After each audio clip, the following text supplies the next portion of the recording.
Listo. Bueno, bienvenidos a todos, queridos hermanos y amigos, a esta lección número 3 de la historia de la redención. Vamos a hacer una breve oración y encomendamos este tiempo en las manos del Señor. Acompáñame allí en sus mentes y dirijo la oración. Padre Dios bueno, gracias, Dios bendito, nuevamente por este privilegio que nos concedes, Dios, en tu soberanía, en tu providencia, de poder hoy reunir nuevamente por estos medios digitales que también en tu providencia has permitido para la expansión de tu reino.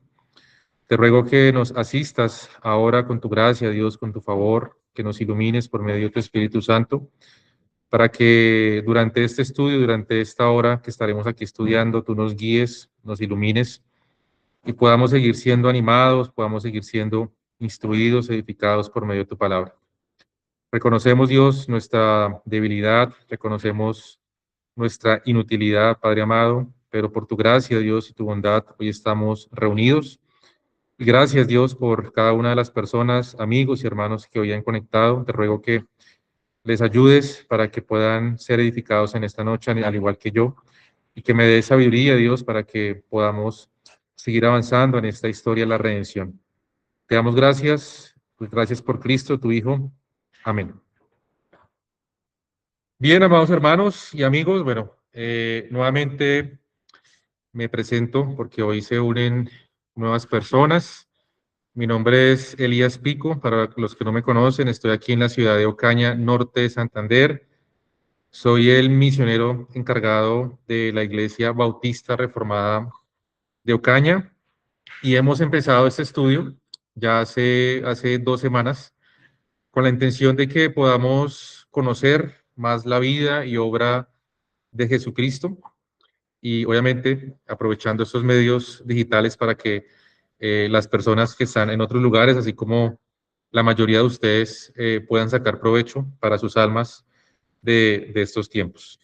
Estas clases, hermanos, van a quedar grabadas, así que las personas que no han podido estar en las anteriores 2 clases, en el grupo que tenemos de WhatsApp, voy a estar compartiendo para que se puedan poner al día.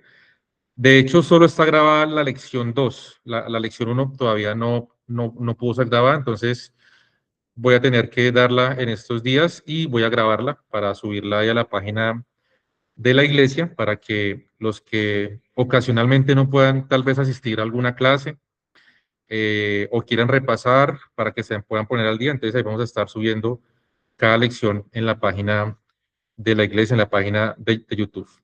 Hermano, entonces les animo a que los que tengan a bien, los que tengan la posibilidad de prender sus cámaras, me gustaría verles para no sentirme tan solo y para poder estar un poco más acompañados, allí los que puedan conectarse, los que tengan la posibilidad de activar sus cámaras. Entonces, qué bueno verles ahí sus rostros y poder estar ahí un poco más cercanos con todos. Bueno, vamos a hacer un breve resumen, hermanos, para poder poner en contexto a los hermanos y amigos que no pudieron estar en las anteriores clases. Así que permítame aquí compartirles. eh,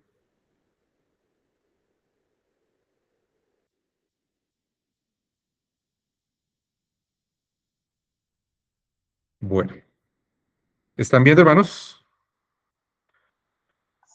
Sí, Sí, señor. Listo. Sí, señor. Vamos a hacer un breve repaso, hermanos, un breve resumen de lo que estamos viendo, de qué trata este estudio. Así que recordemos, hermanos, que el fundamento de este estudio, como debe ser de cada una de las cosas que hacemos y cada estudio que hacemos, es la escritura. Una de las cosas que estuvimos viendo es que la Biblia es inspirada por Dios. Recordemos que allí en 2 Timoteo 3:16, cuando dice que toda la escritura es inspirada por Dios, dice que toda la escritura es soplada por Dios, es un soplo de Dios, es exhalada por Dios, y que esta Biblia, esta escritura que hoy tenemos, fue escrita por 40 autores en un promedio de tiempo de 1600 años, en 3 idiomas diferentes, en 3 continentes diferentes, con un solo tema. Y ese único tema es Cristo. Jesucristo es el eje central de la escritura, es el tema central. Estuvimos viendo, hermanos, en la lección número 2, un poco de la creación invisible y de Dios. Vimos entonces que Dios es eterno, Dios existe desde la eternidad, Él no es un ser creado, Él es la causa de todas de todas las cosas. Él es un Dios creador todopoderoso, creó de la nada con el poder de su palabra, es decir, con el poder de su palabra, Él creó todas las cosas de la nada. Eso no lo puede hacer nadie, únicamente Dios. Nosotros podemos transformar la materia, pero Dios es el único que puede crear de la nada, que es lo que dice ahí en Génesis 1:1. Vimos que Dios es un Dios triuno, es un Dios que existe en tres personas o en tres subsistencias, ¿no? Entonces, nosotros adoramos a un Dios.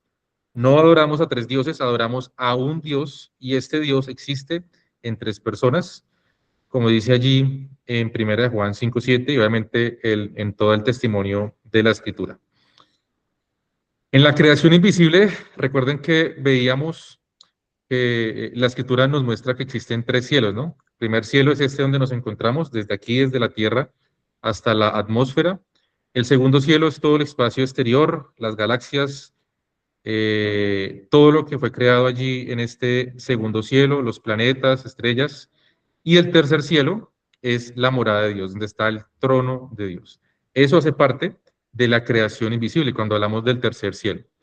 Hace 15 días estuvimos hablando que en este tercer cielo Dios hizo la creación angelical.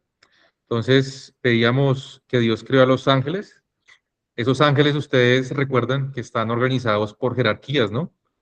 Veíamos allá a los querubines, a los serafines, arcángel, ángeles, y que aparecen como varones en el transcurso de la escritura, en muchas apariciones, y que uno de esos ángeles, recuerden, que fue creado perfecto y que es un querubín, era un querubín en la creación inicial, este ángel decidió rebelarse contra Dios, ¿no? Se halló maldad en él, dice allí en Ezequiel y en Isaías, y este ángel se rebela contra Dios, peca contra Dios y es expulsado de la presencia de Dios. Y veíamos dos atributos, aparte de los que ya estamos viendo, que Dios es un Dios eterno, que es un Dios creador, que es un Dios triuno. Veíamos que Dios al expulsar a Satanás de su presencia, eso quiere decir que Dios no cohabita con el pecado ni con el pecado. Significa que Dios es un Dios santo. Recordemos que santo significa que es separado, apartado de todo pecado o de todo pecador. Así que Dios ya no puede cohabitar con el pecado ni con el pecador. Así que Dios expulsa de su presencia a Satanás y a los ángeles que también se rebelaron en contra de Dios. Y Dios también es un Dios justo. Recordemos que justicia es dar a cada quien lo que cada quien merece. Ahora, ¿cómo Dios muestra su justicia? Entonces, Él la muestra, recuerden, creando un lugar, como dice allí en Mateo 25:41, creó un lugar para el diablo y sus ángeles llamado el fuego eterno.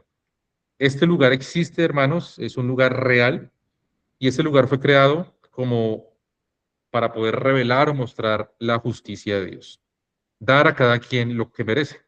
Ahora sabemos que este lugar no está únicamente para el diablo y sus ángeles, sino para todos los desobedientes. Todos los que rechazan a Cristo, todos los que rechazan el Evangelio van a terminar en este lugar que es el lago de fuego eterno. Así que Dios muestra su justicia a través de este castigo para Satanás, sus ángeles y todos los desobedientes.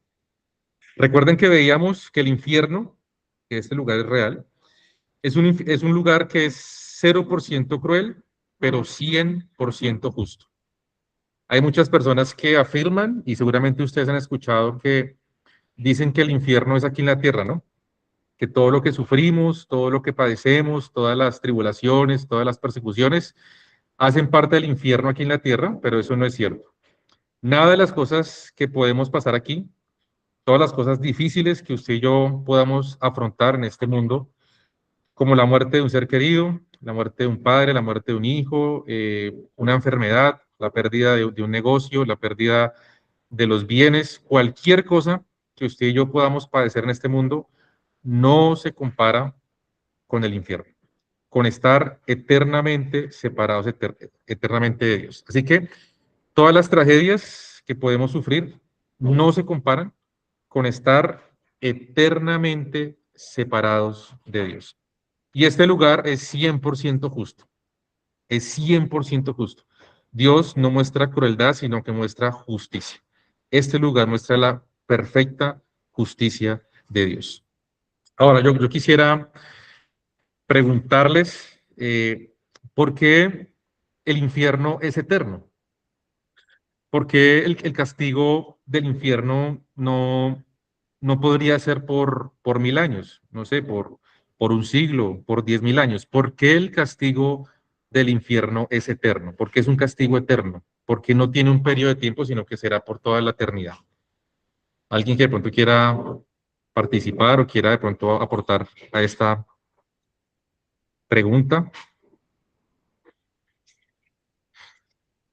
¿Qué creen ustedes?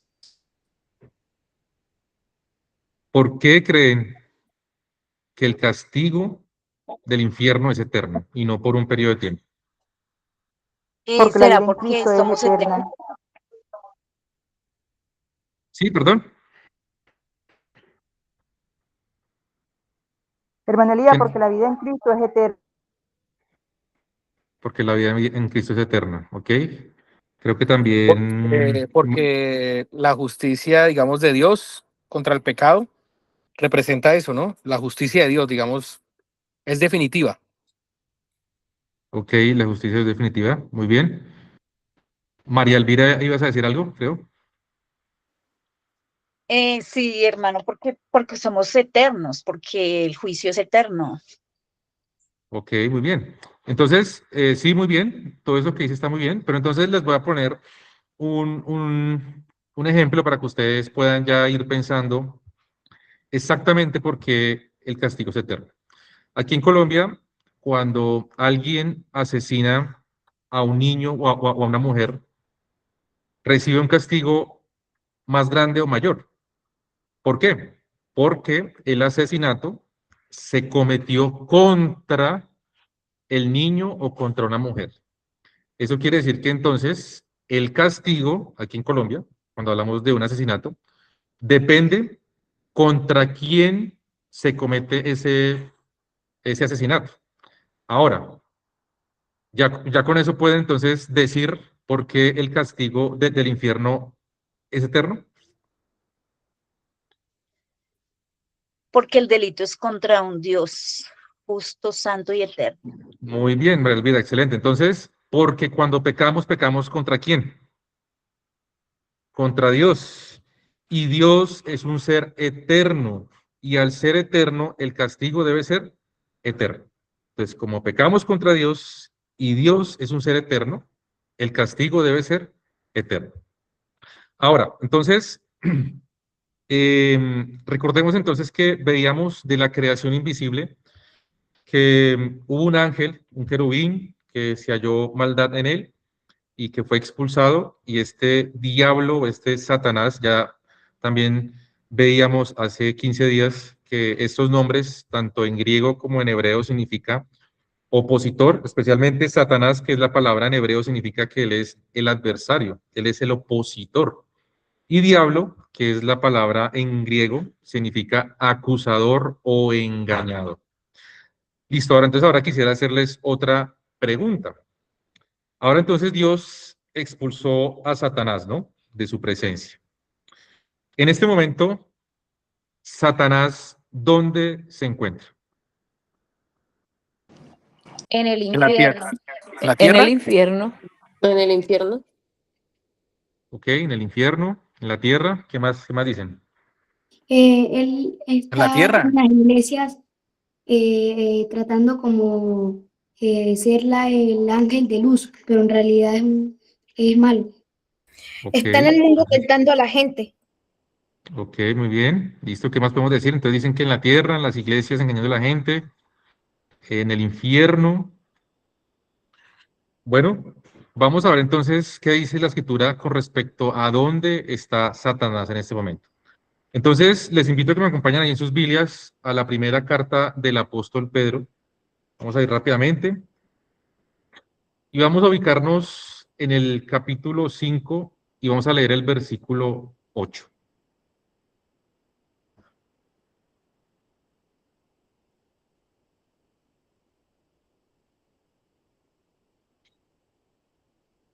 Primera carta del apóstol Pedro, capítulo 5, versículo 8. Así que dice la escritura, leo a favor de ustedes, dice, sed sobrios y velad, porque vuestro adversario el diablo, como león rugiente, anda alrededor buscando a quien devorar.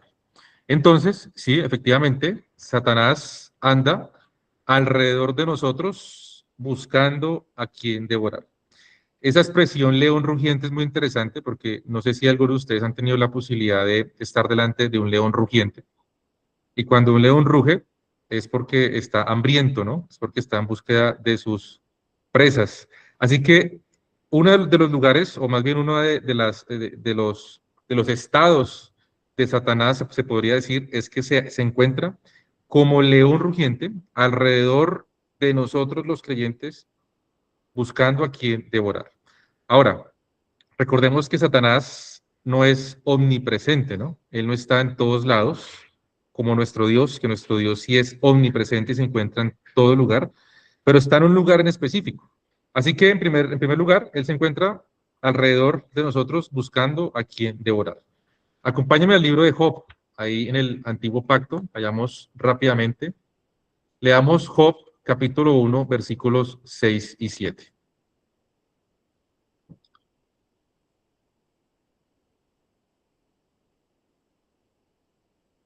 Si alguien llegó y lo tiene ahí, ¿me puede ayudar con la lectura? Job 1, 6 y 7. Un día vinieron a presentarse delante de Jehová los hijos de Dios, entre los cuales vino también Satanás. Y dijo Jehová a Satanás, ¿de dónde vienes? Respondiendo Satanás a Jehová, dijo, de rodear la tierra y andar por ella. Listo, entonces otro lugar donde anda Satanás es que él rodea la tierra y anda por ella. Recordemos, hermanos y amigos, que Satanás no es omnipresente, ¿no? Él está en un lugar en específico. Él no se encuentra en muchos lugares. Ahora entonces ya vimos que en primer lugar anda rodeando como león rugiente a quien devorar. Él rodea la tierra y anda por ella. Pero hay un lugar en específico y quiero que hoy podamos hacer una profunda reflexión sobre esto. Es que hay un lugar en específico donde Satanás está. Está hoy en un lugar como esos. Está en algún lugar. Y quiero que me acompañen a la segunda carta del apóstol Pablo a los Corintios. Ahí nuevamente vamos al Nuevo Testamento.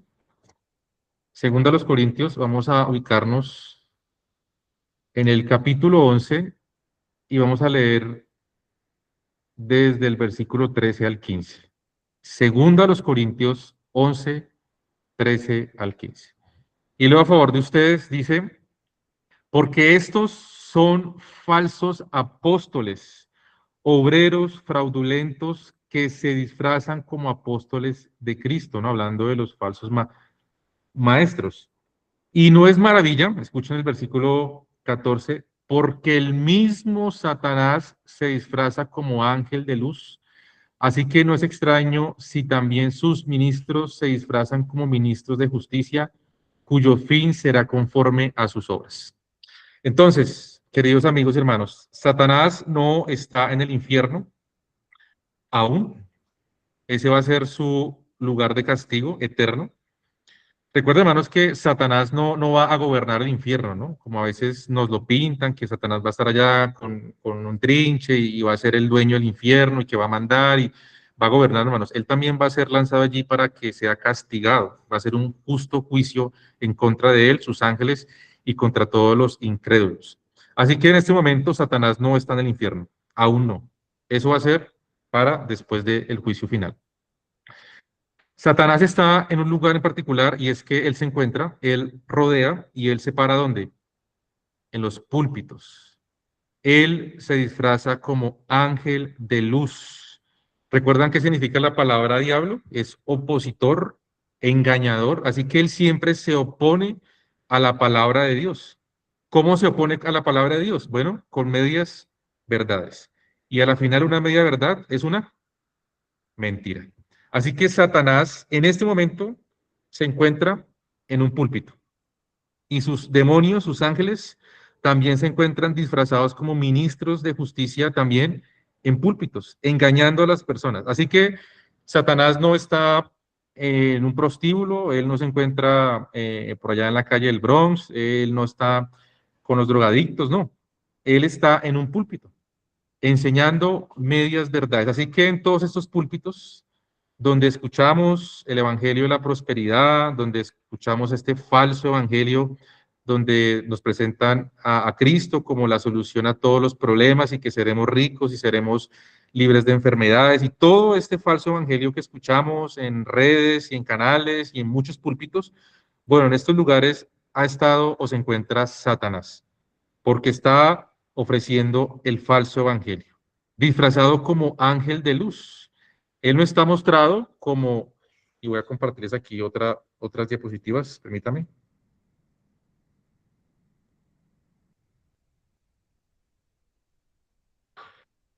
Bueno, entonces, recuerden que en esta lección estamos viendo, entonces, vamos a ver la creación visible y el hombre. Ya en la anterior clase vimos la creación invisible.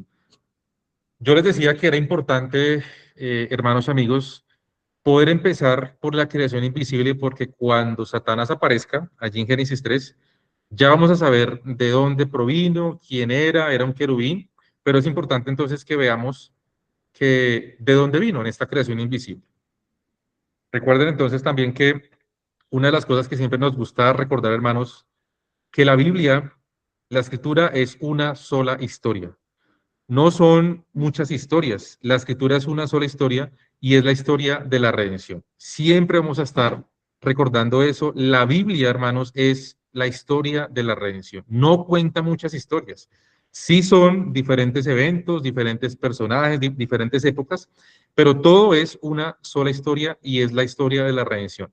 Recuerden que redención significa rescate, ese rescate que debe ser con un pago. Y es lo que Dios ha hecho por el hombre y no lo que el hombre puede hacer por Dios. Es lo que Dios hace por el hombre.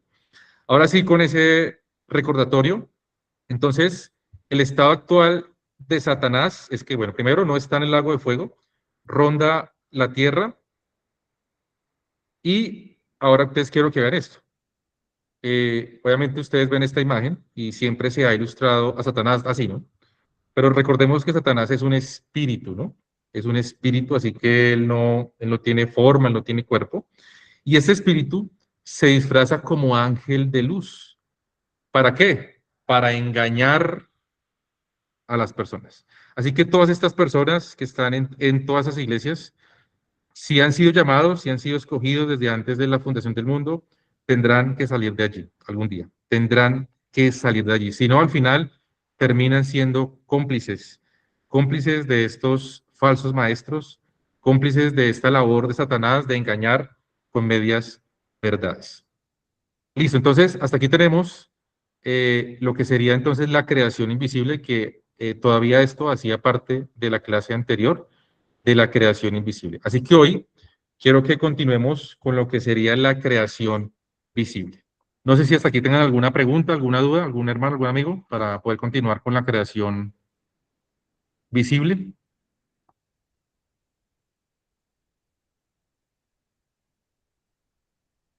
Bueno, entonces todo claro. Vamos a ir, hermanos, al libro de Génesis. Vamos a ir a Génesis 1:1 y continuaremos entonces con la lección número 3, que sería la creación visible.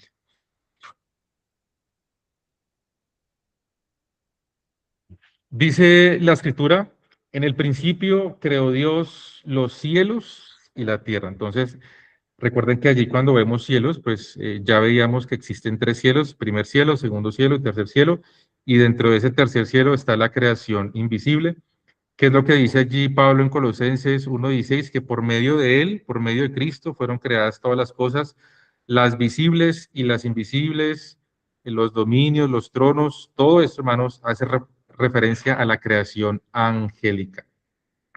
Quiero que leamos entonces ahora, hermanos, vamos a ver ahora lo que es la creación visible. Vamos a hacer algunas observaciones rápidas y quiero que me acompañen allí en sus Biblias.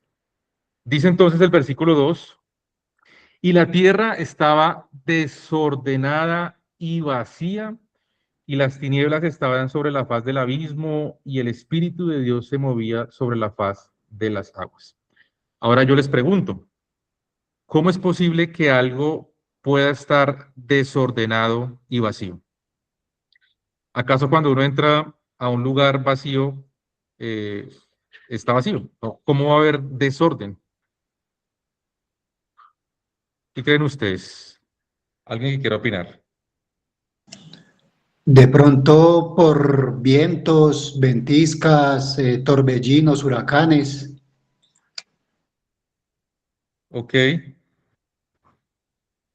Digamos que esas cosas, mi hermana Edwin, no podían existir porque muchas de esas cosas, por ejemplo, los huracanes, los tsunamis, las tormentas, esas cosas son consecuencias del pecado.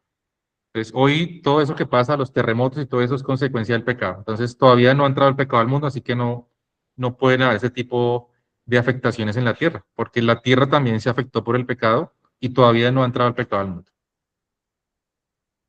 ¿Qué más podemos decir? ¿Qué podemos creer? ¿Por qué dice la escritura que la tierra estaba desordenada y vacía? ¿Qué significa que estaba vacía y desordenada? Si supone que está vacía, pues no debe haber nada de desorden.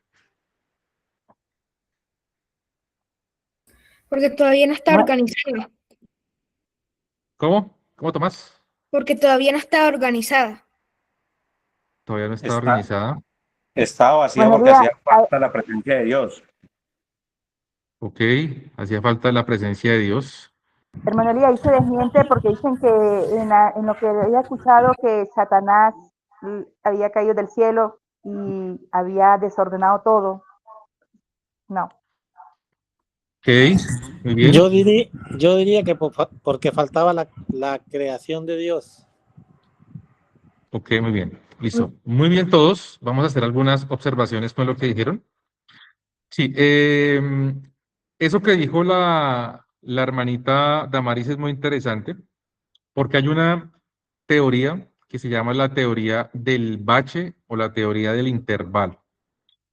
Algunos estudiosos afirman que entre el versículo 1 y el versículo 2 hubo un bache, que fue cuando Satanás fue expulsado y había algo en la tierra y que él la dejó desordenada, es decir, que él la dejó malograda y afectada. Pero digamos que esta teoría, hermanos, pues carece de fundamento bíblico porque no hay ningún texto que nos pueda afirmar eso. Pero es una teoría que muchos sostienen, entonces para que ustedes la conozcan, la verdad nosotros no creemos en la teoría del bache o la teoría del intervalo que afirma que hay entre el versículo 1 y el versículo 2. Así que es una teoría pues que muchos creen, pero nosotros no la creemos porque carece de fundamento de la escritura. Entonces, ¿por qué entonces la escritura dice que estaba desordenada y vacía? Eso es porque, hermanos, en la mente de Dios, donde no hay productividad, hay desorden. Así que esa palabra desordenada podría ser mejor que no había productividad. Y recuerdan ustedes cuando Pablo escribió a los tesalonicenses cuando dicen, he escuchado que algunos de ustedes andan desordenadamente, no trabajando en nada. Así que en la mente hebrea, y Moisés como el autor de este libro, en la mente de Dios, donde no hay productividad, hay desorden. Eso es porque dice la escritura, estaba desordenada y vacía. Donde no hay productividad, donde hay ociosidad, donde no hay vida, hermanos, hay desorden. Es por eso que dice ahí que la tierra estaba desordenada y vacía. Vamos a ver, hermanos, a hacer algunas observaciones de los días. Obviamente no vamos a poder ver todo con la profundidad que quisiéramos, pero vamos a hacer algunas observaciones de los días para ir viendo lo que es la creación visible. Así que quiero que leamos el versículo 3. Y dijo Dios, sea la luz, y fue la luz. Entonces, Dios en el primer día crea la luz.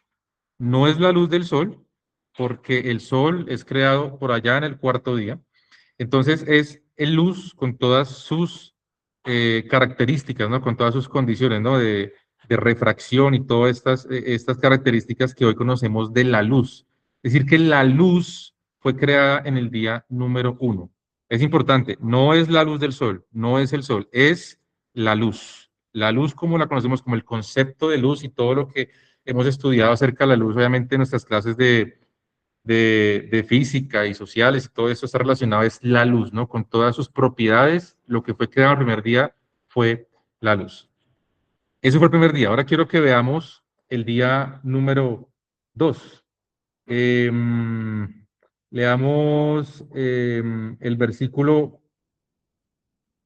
6 y 7.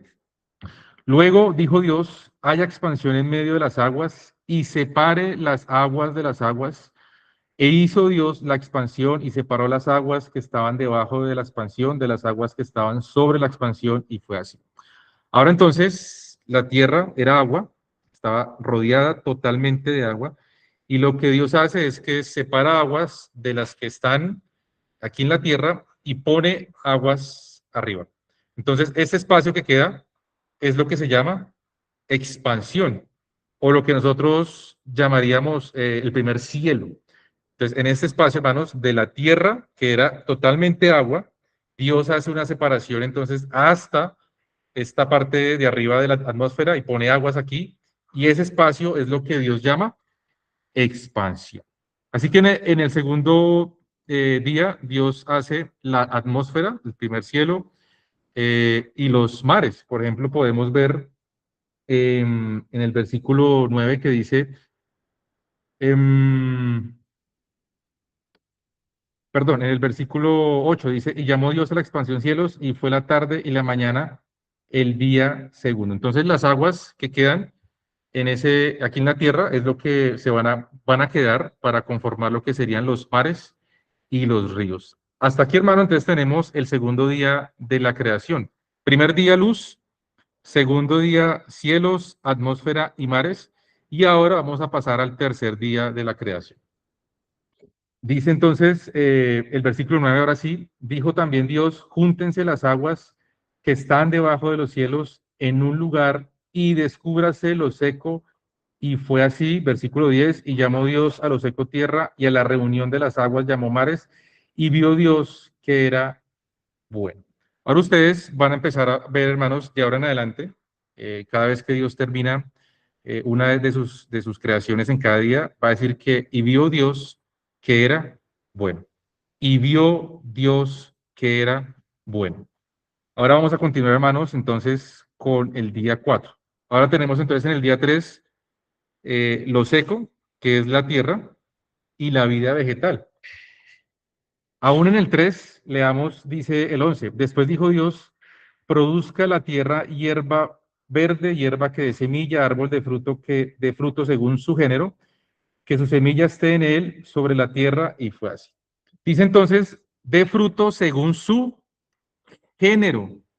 Esta palabra es muy importante porque de ahí proviene la palabra genética o gen. Así que Dios desde el principio le está dando género a las plantas. Cuando hablamos los tipos de vida, hermanos, y vamos a distribuirlo en 4 tipos de vida, y eso es muy importante. Entonces tenemos, en primer lugar, aunque no es un tipo de vida, pero es una de las primeras creaciones y es lo que es lo mineral, ¿no? Lo mineral, hermanos, es algo que es inerte e insensible. Lo mineral es algo que es inerte, insensible, es inconsciente, es irracional, que es todo lo que es las creaciones minerales. Ahora, cuando hablamos de la creación vegetal, hermanos, estamos hablando del primer tipo de vida. El primer tipo de vida, que es el primer tipo de vida que es vegetal, es un tipo de vida que es inconsciente, perdón, que es inconsciente y que es irracional. ¿Qué quiero decir con esto? Bueno, que las plantas son inconscientes e irracionales, es decir, no podemos esperar que las plantas razonen o piensen o tomen decisiones o tengan algún instinto de supervivencia. Simplemente es un estilo de vida. Así que si usted le habla a las plantas, pues no lo haga, porque no está hablando con un tipo de vida que es consciente o racional. Es un tipo de vida, sí, pero es inconsciente y racional. Y Dios creó ese tipo de vida según su género, según su genética, según su gen. Así, entonces tenemos el primer tipo de vida, que es el tipo de vida vegetal. Continuemos ahora entonces con el día número 4. Vamos a ubicarnos entonces en el versículo 14. Dice, dijo luego Dios, haya lumbreras en la expansión de los cielos para separar el día de la noche y sirvan de señales para las estaciones, para días y años. Entonces ahí tenemos toda la creación de las estrellas, de las galaxias, de los planetas, de todo lo que está en el segundo cielo. Versículo 15 dice, y sean por lumbreras en la expansión de los cielos para alumbrar sobre la tierra. Y fue así. E hizo Dios las dos grandes lumbreras, la lumbrera mayor, el sol, para que señorease o gobernase en el día, y la lumbrera menor para que señorease en la noche. Hizo también las estrellas. Así que tenemos, hermanos, en el día cuarto, la creación del cielo sideral, lo que son los planetas, las estrellas, y las dos grandes lumbreras, el cielo, el sol y la luna. Hasta aquí, hermano, entonces vamos hasta el día número 4 y vamos a continuar entonces ahora con el día número 5, que es la vida marítima y aérea. Quiero que nos ubiquemos ahora en el versículo 20 en adelante. Dice, y dijo Dios, produzcan las aguas seres vivientes y aves que vuelen sobre la tierra en la abierta expansión de los cielos. Y creó Dios los grandes monstruos marinos y todo ser viviente que se mueve, que las aguas produjeron según su, otra vez, la palabra, género, y toda ave alada según su especie, y vio Dios que era bueno. Ahora entonces tenemos el segundo tipo de vida. Ahora, este tipo de vida animal, a diferencia del tipo de vida vegetal, es un tipo de vida que es consciente, pero sigue siendo irracional. Ahora, los animales tienen instinto de supervivencia y por eso es un tipo de vida consciente, es decir, obedecen, pueden aprender cosas por su conciencia, pero sigue siendo un tipo de vida irracional. Si los animales fueran racionales, estarían aquí conectados con nosotros y escuchando y prestando atención y pudiendo leer y responder. Así que el tipo de vida, hermanos, animal sigue siendo un tipo de vida irracional, conscientes pero irracionales. Y otra vez ven ustedes allí la palabra según su género, según su género. Y dijo, y Dios los bendijo diciendo, fructificad y multiplicaos y llenad las aguas en los mares y multiplíquense las aves en la tierra. Ahora, Dios le está dando órdenes y le está hablando a los animales, porque son un tipo de vida consciente. Le está diciendo que se fructifiquen y que se multipliquen, cosa que no hizo con los vegetales. A este tipo de vida sí le está dando órdenes de que se fructifiquen y se multipliquen. Así que, hermanos, vamos entonces en el día quinto, que son los animales marítimos y aéreos. Y vamos a concluir entonces ahora con el día sexto, que es la vida terrestre. Versículo 24, luego dijo Dios, produzca la tierra seres vivientes según su género nuevamente, bestias y serpientes y animales que de la tierra según su especie, y fue así. E hizo Dios animales de la tierra, los animales terrestres según su género nuevamente, y ganado según su género y todo animal que se arrastra sobre la tierra según su especie, y vio Dios que todo era bueno. Y vio Dios que todo era bueno. Así que, hermanos, vamos a ver aquí entonces rápidamente los 6 días de la creación de Dios. Ahora no sé si ustedes pudieron notar que el primer día se creó el espacio para llenarlo con el día 4. El día 2 se creó para llenarlo con el día 5 y el día 3 se llenó para llenarlo con el día 6. No sé si hayan notado eso, pero entonces, para que vayan viendo, en esta historia de la redención, en la escritura, cómo todo es tan perfecto. Dice allí que cada día Dios prepara de manera especial, de manera magistral, el escenario para el siguiente. Es decir, que si en el día 1, obviamente, no podría haber día 2, sin el día 2 no podría haber día 3. Así que ustedes están viendo cómo del día 1 al día 3 se llenan los espacios, se crean los espacios mejor, y del día 4 al día 6 esos espacios son llenados, son completados con la creación que Dios hace. También veamos aquí entonces, con respecto a los niveles de la creación. Entonces tenemos lo mineral, como les decía, que es inerte, irracional e insensible. El tipo de vida vegetal, que es un tipo de vida que sí es sensible y tiene vida, pero es irracional, no es consciente. El tipo de vida animal, que es sensible, irracional, pero sí es consciente, está guiado por un instinto. Y ahora, hermanos, vamos a ver entonces lo que sería, o lo que muchos llaman, hermanos, la corona de la creación. La corona de la creación, y es la creación del hombre. Ubiquémonos en el versículo 26. Alguien que me pueda ayudar ahí con la lectura, Génesis 1:26. Y quiero, hermanos, que presten una especial atención a este versículo porque es muy importante que podamos ver. A ver, Yura. Entonces dijo Dios al hombre a nuestra imagen, conforme a nuestra semejanza. Y enseñoré en los peces del mar y en las aves de los cielos y en las bestias y en toda la tierra y en todo animal que se arrastra sobre la tierra. Hasta ahí, hermano. Listo, Elías. perfecto. Sí, solamente el 26. Ah, no, acábelo, ¿sí? ¿Ya lo acabo? Sí. Sí. Sí, listo.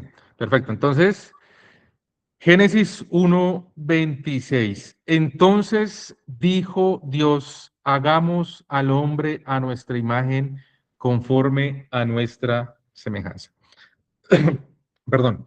Así, queridos hermanos y amigos, esto es la corona de la creación. El ser humano es la creación más importante, más sublime e importante de Dios. Ahora ustedes ven cómo Dios preparó durante 6 días. Obviamente eso es algo que también fue decretado desde la eternidad, ¿no? Es decir, todo esto, este decreto de creación fue hecho por Dios desde la eternidad pasada. Es decir, no fue que Dios un día se levantó y dijo, hoy voy a crear. ¿No? Es algo que Dios decretó desde la eternidad. En el decreto de creación, Dios decretó crear todas las cosas de esta forma y de esta manera. Así que en estos 6 días, Dios ejecutó ese decreto y preparó el escenario ¿para quién?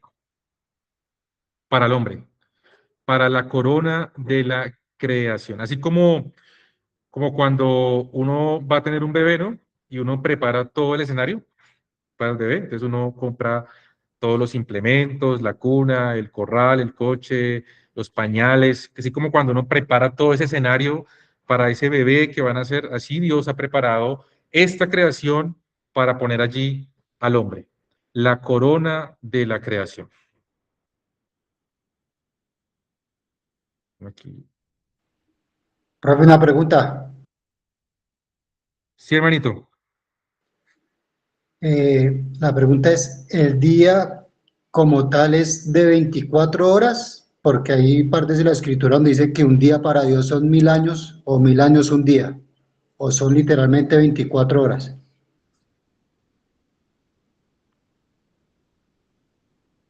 Sí, hermano, buena pregunta. El término para día en el hebreo es la palabra yom, yom. Y esa palabra puede significar ambas cosas. puede significar días de 24 horas, es decir, cuando Dios dice en el principio creó Dios los cielos y la tierra, Él está creando el espacio y el tiempo para el hombre. Recuerden que Dios es un ser atemporal, Dios no tiene tiempo, él no se mueve por días ni por horas, pero Él creó el tiempo para nosotros. Pero cuando uno va al hebreo y encuentra la palabra Yom acompañada de un número, eso significa que fueron días de 24 horas. Si esa palabra Yom apareciera sola, sí podría significar un largo periodo de tiempo. Ahora, en esto hay dos posturas y están los que creen en la creación joven y otros creen en la creación vieja. ¿Qué dicen los que creen en la creación vieja? Entonces dicen que efectivamente los días fueron largos periodos de tiempo, entonces que Dios no tardó 24 horas, sino que Dios tardó miles de años. Ahora, por eso es que cuando supuestamente encuentran estos restos de dinosaurios, entonces dicen, no, este dinosaurio o esta persona vivió hace 5.000 millones de años. Pero ya está comprobado, hermanos, que por la prueba de carbono, cualquier cosa que uno entierre debajo de la tierra y uno la saque después de un tiempo, puede arrojar ese periodo de tiempo. Así que la Biblia nos muestra que el mundo no tiene más de 10.000 años, es decir, 8.000, 9.000, 10.000 años. Así que nosotros creemos que fueron días literales de 24 horas. Es decir, nosotros creemos en la postura de la tierra joven, es decir, que Dios tardó 24 horas, días literales. No creemos que Dios haya tardado miles de años creando, porque pues tampoco hay un fundamento bíblico, y aunque esa palabra John sí puede significar, pero cuando no está acompañada de un número. Entonces, siempre que ustedes ven allí día cuarto, día tercero, día segundo, es John acompañado del número, significa un día literal de 24 horas. Contesté su pregunta, hermano. Gracias, profe. Listo. ¿Ustedes están viendo la pantalla? No, No, señor. o dejó de compartir. Eso aquí, esperemos. A ver. Permítame un segundo, no sé por qué se salió. Listo, ahora sí.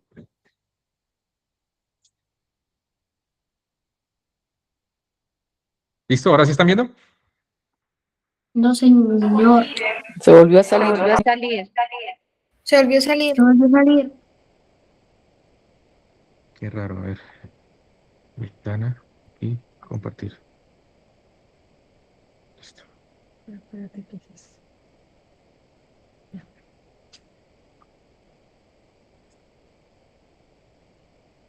¿Ahí? Se volvió a Sí, salir. señor, se volvió a salir. ¿Qué Lo estará dejaste pasando? ahí, pero se volvió a salir.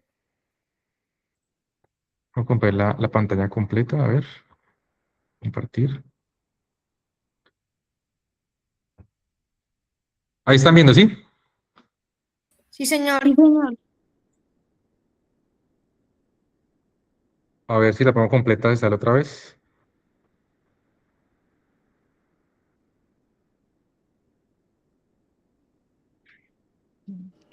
Creo que ¿Listo? ahí sí. Pero Listo. entonces, Pero creo que no puedo quitar, pues malo aquí en la esquinita y lo voy corriendo. Bueno, listo. Entonces, el hombre es la corona de la creación. Dios ha preparado este lugar para que el hombre habite. Listo, entonces dice, entonces dijo Dios, hagamos al hombre. ¿Hagamos quiénes? Al hombre. Padre, la Trinidad, Hijo y la Espíritu Trinidad. Santo. Muy Padre, bien, Hijo y Espíritu Santo.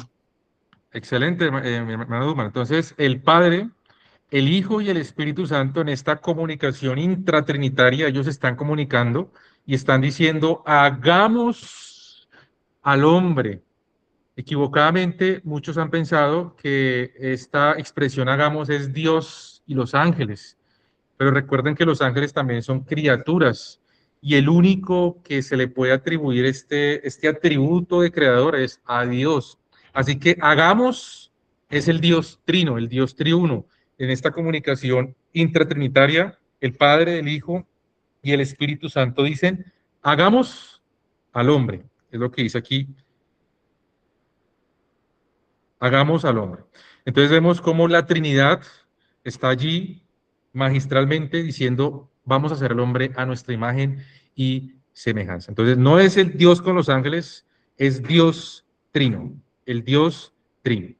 Ahora, ¿qué significa la escritura que diga, hagamos al hombre a nuestra imagen y semejanza? ¿Qué saben ustedes? Ustedes que han escuchado, ¿ustedes qué saben con respecto a que nosotros somos a imagen y semejanza de Dios? ¿En qué nos asemejamos a Dios? ¿En qué nos parecemos a Dios? ¿En qué somos hechos a la imagen de Dios? En la razón, ¿En la razón? ¿Ok? ¿Qué más podemos? En que su ley fue escrita en el corazón de los hombres. El Señor Dios puso su ley en todas las criaturas y Muy pues bien. su ley es el carácter que refleja al Señor Dios, ¿no? Sus atributos. Entonces, en eso creería yo. Ok, muy bien. En la ley, correcto, sí. ¿Qué más podríamos decir? Que el hombre tiene, que es como pensar, amar y decidir como refleja a Dios. Muy bien, que el hombre entonces piensa, Que nosotros tenemos decide, espíritu. Por eso. que también somos seres espirituales. Muy bien. Todo eso que dijeron está muy bien, pero entonces quiero que veamos parte por parte. Vayamos al Evangelio de Juan 4:24. Acompáñame allí rápidamente. Juan 4:24 y alguien que me quiera ayudar con la lectura.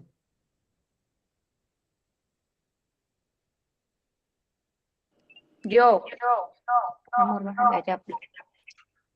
¿Qué dice? Dios es espíritu y los que le adoran en espíritu y en verdad es necesario que adoren. Ah, ok, muy bien. Entonces, en primer lugar, Dios es espíritu. Espíritu. Equivocadamente, cuando las personas escuchan, creo que alguien tiene allá. Así. ¿Quién tiene todavía el micrófono abierto?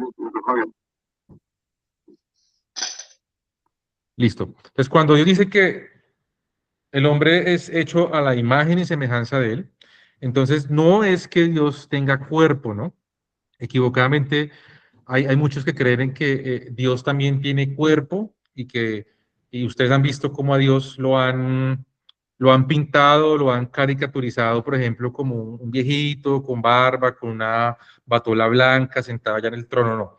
Dios es un ser espiritual, él es espíritu, así que Él no tiene cuerpo, Él no tiene manos, Él no tiene cabello, Él no tiene ojos, Él no tiene espalda, Él es un ser espiritual, Él es espíritu. Así que cuando Él dice que hagamos al hombre a nuestra imagen es porque también nosotros somos seres espirituales, en primer lugar. Vayamos ahí al Evangelio de Lucas, Lucas 24:39, ahí atrasito, rápidamente.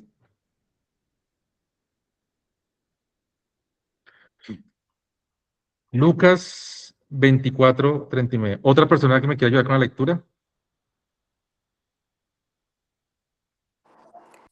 Mirad mis manos y mis pies, que yo mismo soy. Palpad y ved, porque un espíritu no tiene carne ni huesos, como veis que yo tengo. Ah, muy bien, perfecto. Entonces dice Cristo, hablando de después de su resurrección, que su resurrección fue verdadera, ¿no? Él resucitó realmente en cuerpo y en espíritu, no fue solamente una resurrección espiritual, sino tanto en cuerpo y en espíritu. Y está diciendo, porque un espíritu no tiene carne ni huesos, porque un espíritu no tiene carne ni huesos. Ahora entonces seguimos viendo que Dios es espíritu. Ahora, ¿pero en qué más?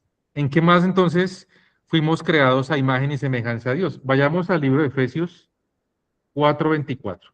Ahí adelantico, en el Nuevo Testamento, más adelante, después de Corintios, Gálatas.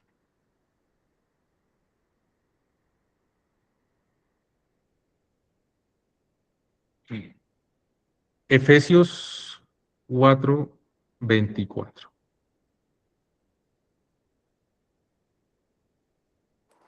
Y vestíos del nuevo hombre creado según Dios en la justicia y santidad de la verdad. Muy bien, entonces, todo lo que ustedes dijeron está relacionado aquí cuando Dios dice que hagamos al hombre a nuestra imagen y semejanza.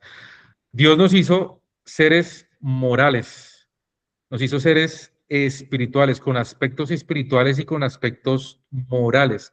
Lo que decía la hermana Adriana, creo que fue sí, fue muy importante porque es que cuando Dios sopla el aliento de vida, entonces Dios pone la ley natural en el corazón del hombre.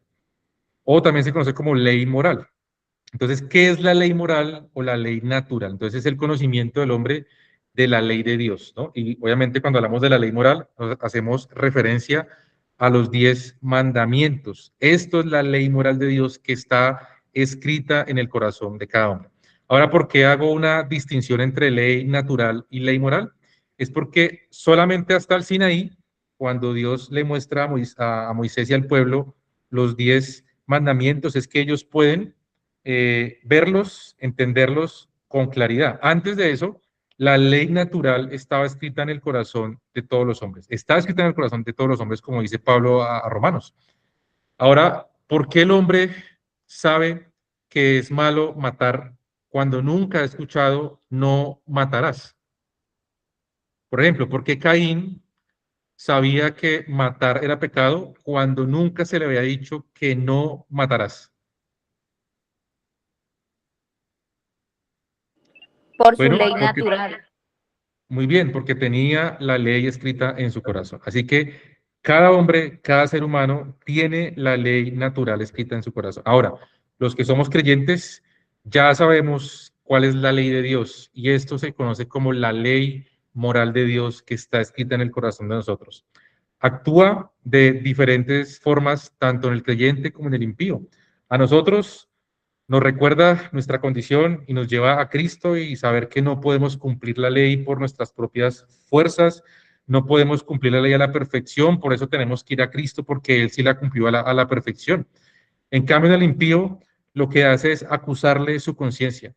Por eso el impío se porta bien, por eso el impío hace buenas obras, por eso el impío trata de acallar su conciencia, porque la ley natural escrita en su corazón está acusándole de su pecado y por eso trata y trata y trata de hacer buenas cosas para callar su conciencia. Pero únicamente en Cristo, hermanos, nosotros podemos presentarnos delante del Señor y saber que la justicia perfecta de Cristo, nosotros podemos presentarnos delante del Padre. Así que es muy importante esto, ¿no? Porque Dios pone la ley en el corazón del hombre. Ahora, ¿en qué más somos semejantes a Dios? Voy a darle 3 aspectos importantes en los que nosotros somos semejantes o a imagen de Dios. Esta palabra semejante o imagen, hermanos, son palabras sinónimas, es decir, no quiere decir que semejante sea una cosa e imagen sea otra, no, son palabras sinónimas y está haciendo un énfasis en que somos semejantes, hechos a imagen de Dios. En primer lugar, hermanos, el hombre entonces tiene una mente, tiene un intelecto. ¿Para qué Dios nos dio mente e intelecto? Recordemos un poco la primera lección. ¿Cuál es la voluntad de Dios para el hombre? Conocerlo. ¿Qué recordamos? Ahí en Jeremías 9:24, ¿recuerdan? ¿Cuál es la voluntad de Dios para el hombre? Dios quiere que lo conozcamos y lo entendamos, y es solo por medio de su palabra. Ok, entonces la voluntad de Dios para el hombre es que el hombre le entienda y le conozca. Así que somos hechos a imagen y semejanza de Dios, seres espirituales, seres con una moral. Y recuerden que cuando hablamos con una moral estamos hablando que podemos saber lo que es bueno y lo que es malo. Seres con la ley escrita en nuestros corazones y seres con mente e intelecto. ¿Para qué?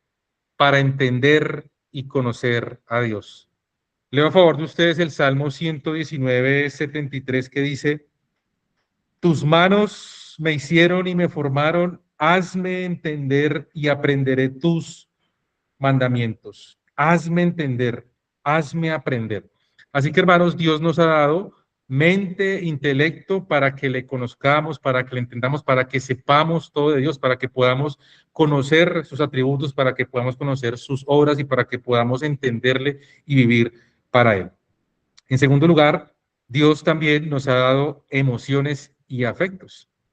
Dios también es un ser emocional y también es un ser afectivo. Ahora, ¿nosotros podemos amar? Claro que sí, así como Dios ama, ¿no? Obviamente, en niveles totalmente separados entre Dios y sus criaturas, ¿no? Así que Dios nos ha hecho seres emocionales y afectivos. ¿Para qué Dios nos hizo así? Si nos hizo con mente e intelecto para entenderle y conocerle, entonces, ¿por qué nos dio emociones y afectos? Pues para amar y disfrutar a Dios, para gozarnos a Dios, para gozar de Dios, para disfrutar de las bondades de Dios, para disfrutar de las providencias y las misericordias de Dios, para amar a este Dios santo y justo y a este Dios benevolente. Por eso Él también nos hizo con emociones y afectos. Entonces tenemos, en primer lugar, lo que serían la mente, intelecto, emociones y afectos, y en tercer lugar, nos dio voluntad. ¿En qué somos semejantes a Dios? En que también tenemos voluntad. Entonces, ¿para qué sería la voluntad? Si la mente, el intelecto es para conocerlo y entenderlo, si las emociones y afectos son para amarlo y disfrutar de él, ¿para qué sería entonces la voluntad? Para obedecer. ¿Perdón, hermanita? Para obedecer. Para obedecer, muy bien. Entonces, Dios nos ha dado la voluntad, ¿para qué? Para obedecer. Excelente. Entonces, ¿para qué Dios nos ha hecho así, semejantes a Él? Para que le obedezcamos, para que le creamos, para que todos los mandamientos, todos sus estatutos, todas sus palabras, podamos ponerlos por obra. Ahora, ese es el diseño de Dios para el hombre.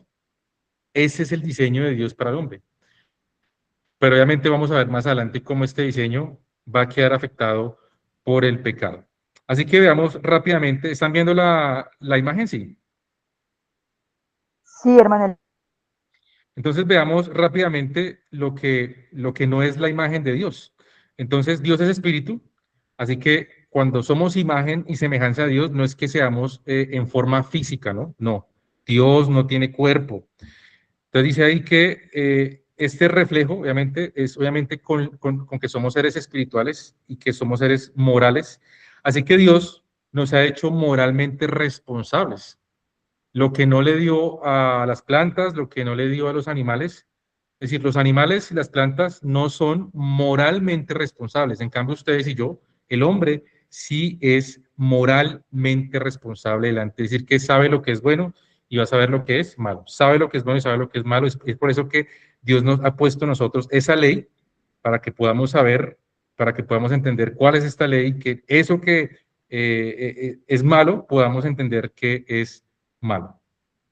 Listo, entonces regresemos rápidamente a Génesis 1:26 para ir concluyendo con la lección de hoy.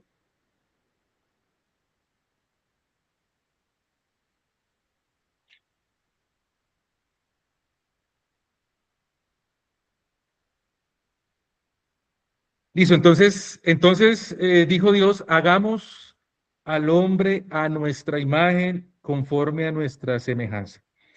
Esa palabra hombre se puede significar a un hombre independiente como Adán, pero también significa humanidad. Esa palabra hombre también significa a la humanidad. Entonces puede ser hombre como este Adán, como este único hombre, pero también puede significar a la humanidad. Ahora, hay algo importante, hermanos, y es que cuando Dios crea al hombre, Dios lo crea como el representante de toda la humanidad. Adán es el representante de toda la humanidad.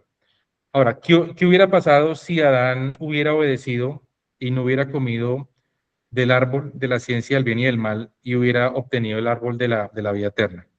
¿Qué ¿qué hubiera pasado con todos nosotros los descendientes de Adán? Cuando tuviéramos pecado, No tuviéramos pecado y al igual que Adán, hubiéramos obtenido todos los beneficios de la vida eterna.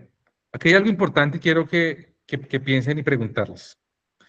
¿Dios creó a Adán con existencia eterna o con vida eterna? ¿Qué creen ustedes? ¿Dios creó a Adán con existencia eterna o con vida eterna? Con existencia eterna. Con existencia eterna. ¿Qué más decimos? con ¿Adán fue existencia creado con eterna. vida eterna? Sí, hermano. Sí, Con vida eterna.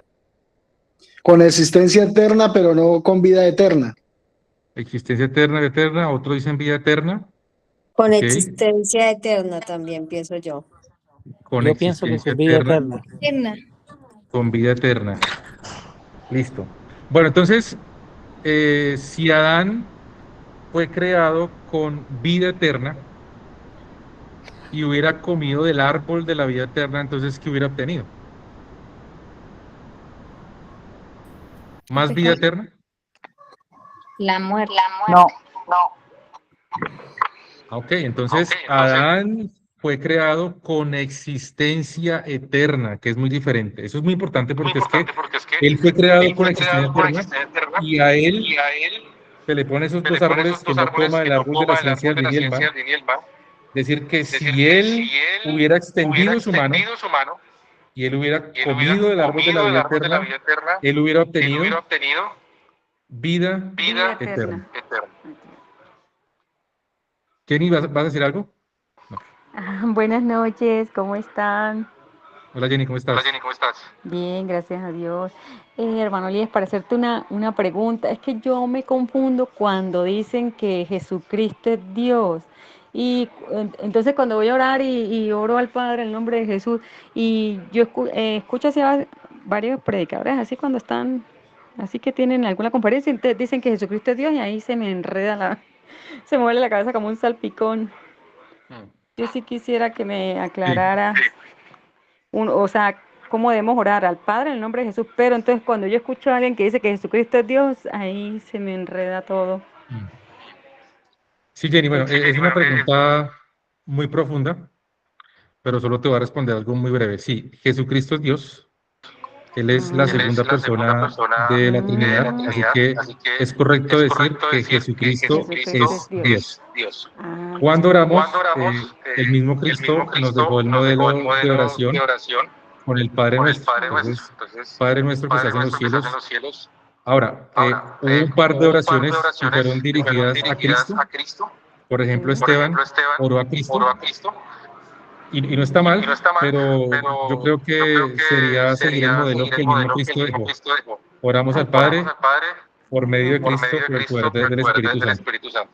Ahora, no está mal orar al Hijo, pero entonces sí hay que tener cuidado cuando oremos, que a veces, por ejemplo, he escuchado a personas que cuando oran dice, gracias Padre por morir en la cruz. Un ejemplo.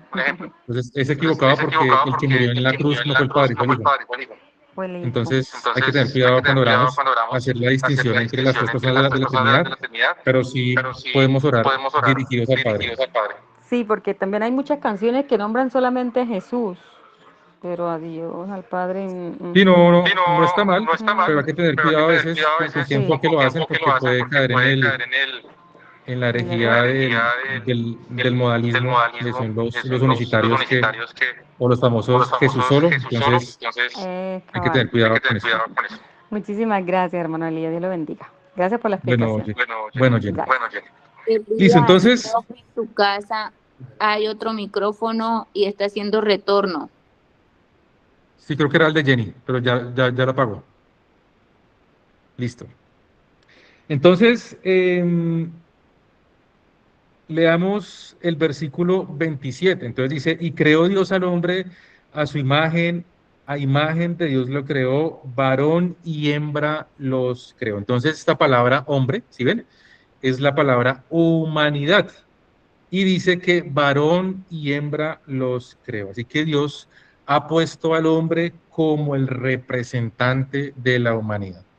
Aunque Dios crea al hombre, la humanidad, al primero en crear, obviamente sabemos que es Adán. Entonces, Adán va a ser el representante de la humanidad. Por ejemplo, cuando Colombia juega, ¿cierto? Y cuando Colombia gana, ¿qué es lo que decimos? Ganamos, ¿no?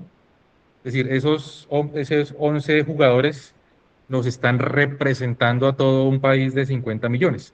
Así que Adán ha sido determinado por Dios de que él sea el representante de la humanidad. Es decir, que lo que Adán haga, sea para bendición o sea para maldición, nosotros, los descendientes de Adán, vamos a poder recibir estas bendiciones o maldiciones de Adán, dependiendo de lo que él haga, ¿no? Entonces, el hombre ha sido creado como representante de la humanidad. Adán, no Adán y Eva, Adán, el hombre, ha sido creado como representante de la humanidad. Ahora entonces, dice que el versículo, bueno, creo que antes en el 26 decía que el hombre fue creado para señoree en los peces del mar, en las aves de los cielos, en las bestias, en toda la tierra y en todo animal que se arrastra sobre la tierra. El hombre, amados hermanos y amigos, fue creado para gobernar y para enseñorearse de la creación. Esto no quiere decir un gobierno, digamos, como un dictador, sino para administrar la creación de Dios. Dios puso en estos 6 días este lugar para que el hombre fuera ubicado allí y para que el hombre administrara la creación de Dios. Así que ha sido puesto como representante, ha sido puesto como administrador, como mayordomo, como gobernador de la creación de Dios. Continuemos entonces ya para ir concluyendo en esta noche. Y dice el versículo 28, y los bendijo Dios y les dijo, fructificad y multiplicados, llenad la tierra y sojuzgadla y señoread en los peces del mar, en las aves de los cielos y en todas las bestias que se mueven sobre la tierra. Así que Dios le ha dicho al hombre que se fructifique y que se multiplique. Ahora, ¿qué significan estas dos cosas? Está diciendo que se multiplique, es decir, que tenga hijos, que tenga muchos hijos, pero que esos hijos, obviamente, sean criados conforme al propósito de Dios. Es decir, el propósito de Dios con el hombre era que el hombre, ubicado allí en el Edén, el hombre se extendiera y que el reino de Dios se extendiera sobre todo el mundo y que el hombre se multiplicara y que la gloria de Dios estuviera sobre todo el mundo y que el hombre tuviera una relación íntima con Dios y que el hombre pudiera obedecer a Dios, amar a Dios, conocer a Dios y que todos esos hombres se extendieran por todo el mundo y que los hijos de los hombres fueran creados y fructíferos, es decir, fueran criados para Dios. Ahora, entonces sí ven que el mandato de Dios no es solamente multiplicarse, sino que también fructificar, es decir, que los hijos sean criados conforme a Dios. Ahora, obviamente usted y yo no podemos hacer que nuestros hijos sean creyentes, porque eso es una obra de Dios, pero sí nos demanda que nuestros hijos sean fructificados, es decir, cómo los estamos criando. Eso no es solamente que tengamos hijos, porque es que cualquiera puede cumplir el mandamiento de multiplicarse, que es un mandamiento. Entonces, aquellas parejas, aquellos esposos que dicen que no quieren tener hijos, pues eso no está bien, porque es que Dios ha demandado que el hombre se multiplique, que tenga hijos, pero no solamente multiplicar, sino que se fructifique, es decir, que sean hijos hechos conforme al propósito de Dios, que era que todos los hombres tuvieran la imagen de Dios sin ser quebrantada por el pecado y que fueran relacionales con Dios y que la gloria de Dios se expandiera por toda la tierra y que el reino de Dios fuera expandido por toda la tierra. Así que eso significa multiplicados y fructificar. No solamente tener hijos por tenerlos, es tener hijos, pero ser fructíferos. Así que, hermanos, después dice entonces, cuando Dios, después le dice en el versículo, bueno, leamos ya para concluir el 29 y 30, y dijo Dios, he aquí os he dado toda planta que dé semilla, que está sobre la tierra, y todo árbol que hay fruto, que da semilla, os serán para comer, ¿no? Todo árbol, toda fruta que dé semilla es para comer, y a toda bestia de la tierra, y a todas las aves de los cielos, y a todo lo que se arrastra sobre la tierra, en que hay vida, toda planta y verde le será para comer, y fue así. Ahora veamos entonces ya para ver esas últimas diapositivas.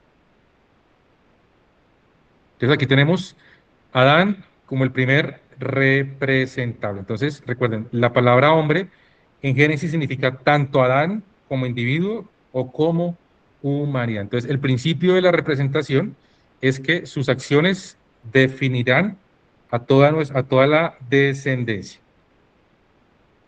Entonces aquí tenemos lo que es una relación personal. Dios nos hizo con mente, recuerden, voluntad, emociones. Y finalmente entonces veíamos que esto fue el propósito de Dios, ¿no? La misión es que el hombre gobernara, se multiplicara, fructificar y que toda la tierra esté habitada por seres humanos santos y justos, semejantes a Dios. Finalmente veamos entonces el reflejo de Dios. Estamos viendo entonces en la creación visible que Dios es un Dios infinitamente sabio, es decir, creó todas estas cosas con esta sabiduría infinita y que nosotros hoy podemos contemplar a través de la creación. Todo lo que vemos a través de los mares, de los cielos, de los ríos, de los montes, todo podemos ver, hermanos, allí reflejada la sabiduría de Dios. También podemos ver, hermanos, la bondad infinita de Dios, que Dios es un Dios que es infinito en bondad.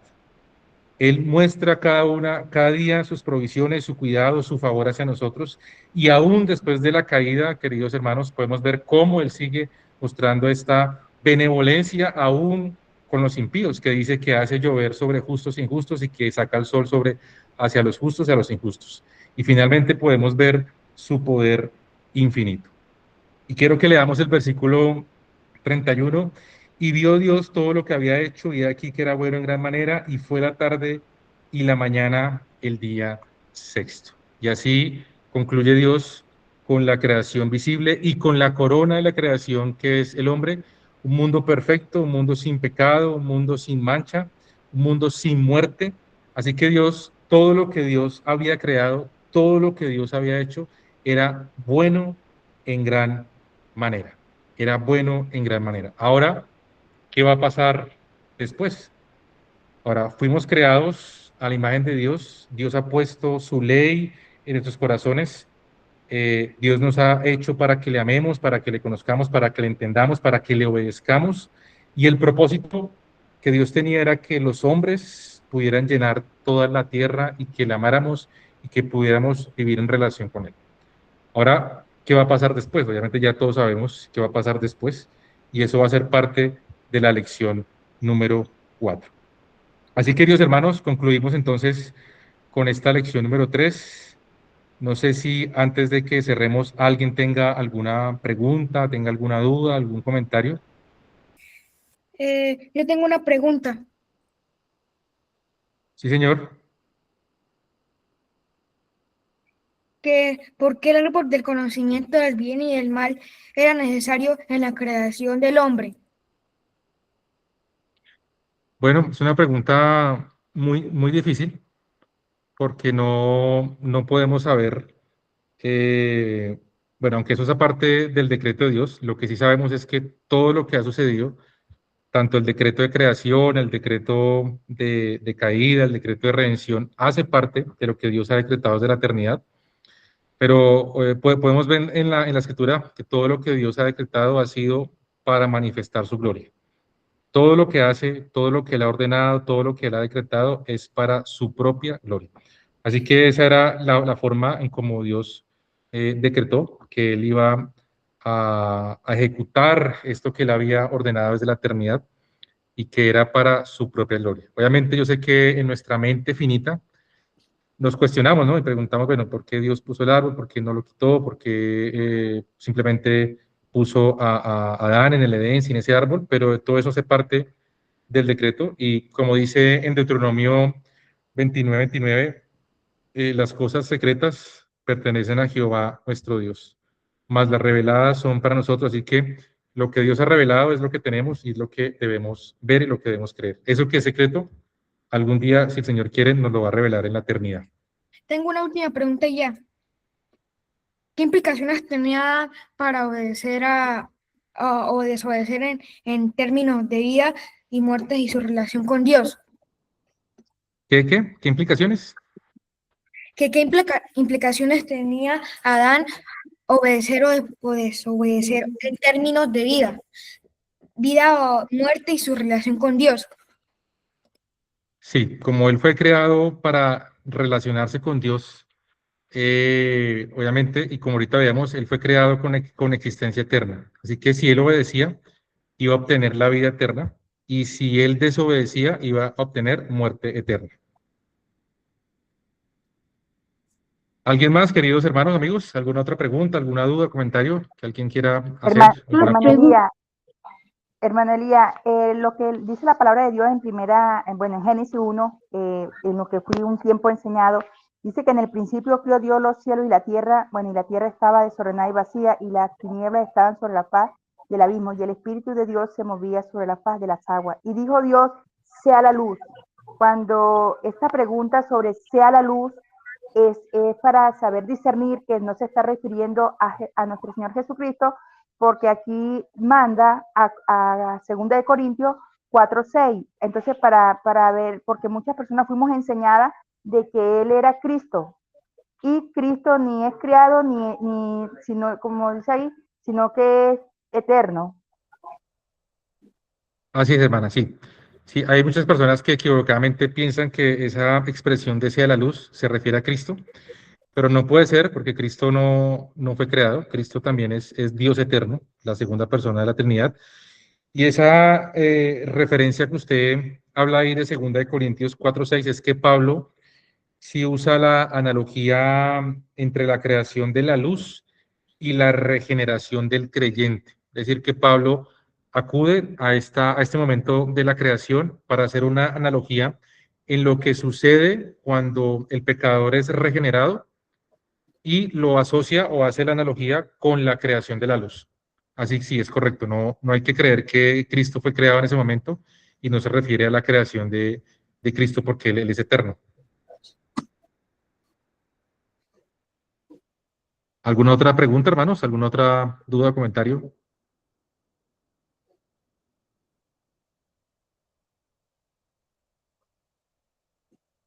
Pastor, una preguntita. Sí, hermano Omar.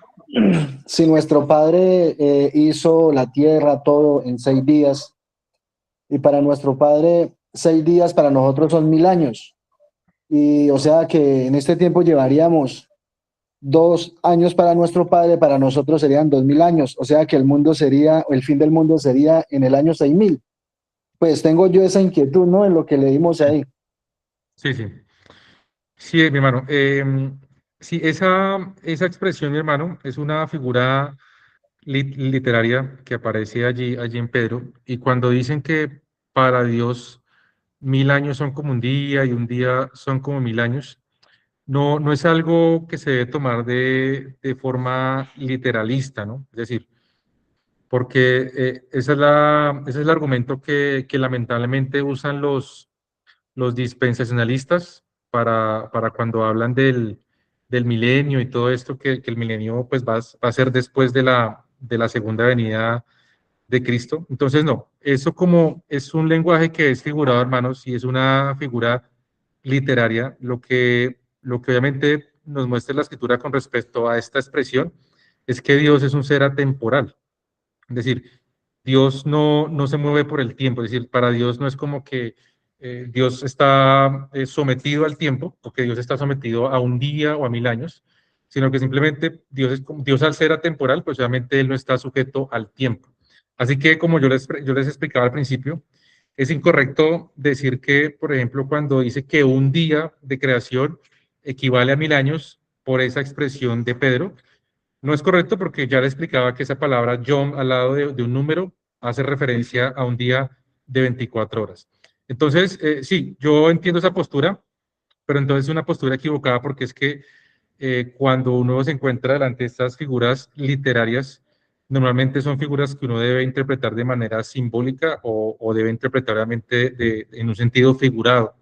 No podemos obviamente estas figuras como las metáforas, como las parábolas, interpretarlas de manera literalista, porque podemos caer en ese error en pensar entonces que si un día es para Dios como 1000 años o viceversa, entonces efectivamente nos quedaría ese periodo de tiempo que usted dice, Manitú. Entonces no es correcto interpretar ese tipo de textos de manera literalista. Bueno, sí, señor, muchas gracias. Esa era mi inquietud. Listo, hermanito Omar, mucho gusto. Ok. Bueno, hermanos,